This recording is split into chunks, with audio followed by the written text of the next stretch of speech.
అందరికీ నమస్తే, welcome to tea మంచం. నేను మీ వెంకటేష్ తెనాలి. ఈరోజు మా ఛానల్కి ఒక సగటు ఆంధ్రుడు తన అభిప్రాయాన్ని మాతో పాటు పంచుకున్నారు మెయిల్ ద్వారా. మీరు కూడా మీ అభిప్రాయాన్ని మాతో పాటు పంచుకోవచ్చు. మెయిల్ ఐడి స్క్రీన్ మీద కానివ్వండి, లేకపోతే కింద డిస్క్రిప్షన్లో కానీ పేస్ట్ చేస్తాను. ఇప్పుడు ఆయన అభిప్రాయాన్ని మనం విందాం, ఏం మాట్లాడాడు. అమరావతి అనేది మన ఆంధ్రప్రదేశ్ రాజధాని కానే కాదు. అమరావతి అనేది ఒక real estate project and modernise slavery వైపు మనల్ని బానిసలుగా కొన్ని దశాబ్దాలు వెనక్కి తీసుకెళ్లే టీడీపీ యంత్రం. అండ్ అదే తంత్రం నాడు హైదరాబాద్ లో చేశారు, నేడు అమరావతిలో చేస్తున్నారు. ఆంధ్రుల జాగ్రత్త. ఇది ఎందుకు చెప్తున్నానో వివరిస్తాను. అమరావతి ఫ్రీ జోన్ కాదు. అమరావతి భూపందేరం గురించి మనకు అందరికీ జగన్ ప్రభుత్వం చాలా క్లియర్ గా చెప్పింది అండ్ మనకు బాగా తెలుసు. కేంద్రం వేసిన శ్రీకృష్ణ కమిటీ సిఫార్సులు కాదని చంద్రబాబు నియమించిన నెల్లూరు నారాయణ కమిటీ ద్వారా ఎంచుకున్న పచ్చని పొలాల ముంపు ప్రాంతం ఈ అమరావతి. అది దళితుల భూములు నయానో భయానో పప్పు బెల్లాలు గ్రహించుకొని వాళ్ళని తగా చేసి రాజధాని నూజివీడులో లీక్లు ఇచ్చి అమరావతిలో చౌకగా భూములు తమ వాళ్ళ పేరుతో చవకగా కొనుగోలు చేసి అప్పుడు ప్రకటించుకున్న రాజధాని అమరావతి. అదే కానీ వాళ్ళు ప్రభుత్వ భూముల్లో రాజధాని ప్లాన్ చేసినట్లయితే ఈ మోడర్నైజ్ స్లేవరీ గురించి మనం ఈరోజు ప్రస్తావించుకునే వాళ్ళమే కాదు. ఇది కేవలం రియల్ ఎస్టేట్ పందారం. సింపుల్ గా చెప్పాలంటే ఇది వ్యాపారం. టీడీపీకి మాత్రమే తెలిసిన వ్యాపారం. నాడు హైదరాబాద్ హైటెక్ సిటీ దగ్గర చేసింది నేడు అమరావతిలో కూడా చేస్తున్నారు. వాళ్ళు ఎంత రియల్ ఎస్టేట్ వ్యాపారం కోసం పగటగలగన్నారంటే నయా జమీందారులు అవుదామని బాగా కలగన్నారు. ఒకసారి ఈ వీడియో చూడండి. ఇది ఒక ప్రముఖ సినీ నిర్మాత అశ్విని దత్ స్వయాన ఏబిఎన్ రా వీడియో కూడా పంపించారు. నా లైఫ్ అంబిషన్ అండి. నాకు విజయవాడ అమరావతిలో I want construct huge convention centre like HICC.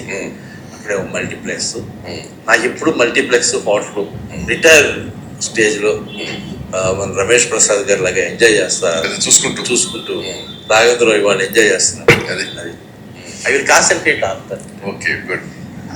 అదే మెయిన్ ఎయిమ్. ఆయన కూడా ఎగిరి కట్టేస్తాడు మీ నాయకుడు కూడా. మా నాయకుడు ఆల్రెడీ ఆనందంతో ఉన్నాడు. ఏదైనా సైపూర్ కంపెనీతో మాట్లాడాను. నేను ఏదో మన బెంగళూరు ద్వారా అమెరికా వాళ్ళు కాంట్రాక్ట్ చేసి ప్లాన్ చేయించున్నాను కానీ చాలా ఆనందంగా ఫీల్ అయ్యాడు. అవసరం లేదు, ఆ సైట్ ల్యాండ్ కట్టుకుంటాడు మన అంతే కదా, ల్యాండ్ అవసరం లేదు. చాలా ఆనందంగా ఉందండి సార్. అప్పుడు పిలుస్తారు సార్ 1 month ఒకసారి. కనబట్టేది ఏంటి అంటే చూసారుగా బాగా ఇంకా అవ్వలేదు, ఆయన ఇంకా మాట్లాడుతున్నారు. కన్నడిగా ఈ నయా జమీందారు.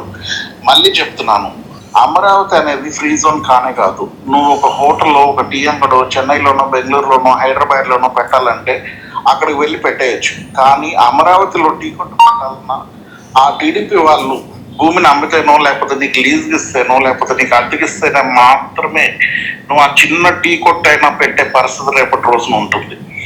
అమరావతిలోని ఆ 9 నగరాల్లో ఇట్లా ఈ నయా జమీందారులు తయారైతే రేపు రాష్ట్రం నలుమూల నుంచి వచ్చిన జనం వాళ్ళు అనేక ఏళ్ళుగా కూడబెట్టుకున్న డబ్బులతో లేదా లోన్ తీసుకున్న డబ్బులతో వీళ్ళ దగ్గరే ప్లాట్లు లేదా ఫ్లాట్లు కొనుగోలు చేసి ఇంకొక 20 సంవత్సరాలు ఈఎంఐలు కట్టుకుంటూ వీళ్ళ దగ్గరే దేశీ అంటూ పాలు, నీళ్లు, గ్రాసరీస్, పెట్రోల్, వాహనాలు, విద్య, వైద్యం కొనుక్కుంటూ వినోదానికి హోటల్కి కూడా వీళ్ళే దిక్కని చెప్పి మన జనాలు వాళ్ళ శేష జీవితం అంతా కష్టపడి శ్రమతో సంపాదించిన డబ్బులు వీళ్ళ దగ్గరే పెడితే ఈ జమీందారులు, ఈ నయా జమీందారులు అనుకునే వాళ్ళు హాయిగా కూర్చొని జల్సాలు చేసుకుంటారంట. వాడి మాటలు విన్నారు కదా.